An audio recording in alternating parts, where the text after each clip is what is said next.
हम नफरत और दहशतगर्दी की इस शर्मनाक हरकत की मजम्मत करते हैं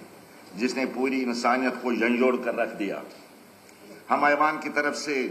दहशतगर्दी के इस वहशाना कार्रवाई की सख्त अल्फाज में मजम्मत करते हैं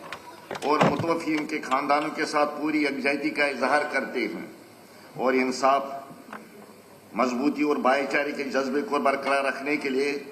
अपनी साबित कदमी का इरादा करते हैं। मैं ऐवान के मोअज़्ज़ज़ अरकान से दरख्वास्त करता हूँ कि वो इस अलमनाक वाक़े के मुतासिरीन को खराज अक़ीदत पेश करने के लिए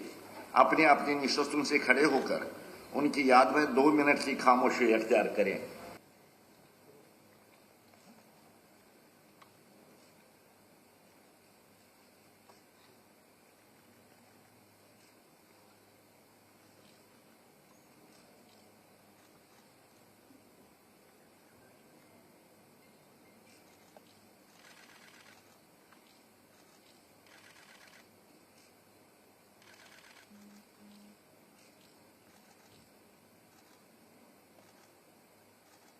तशरीफ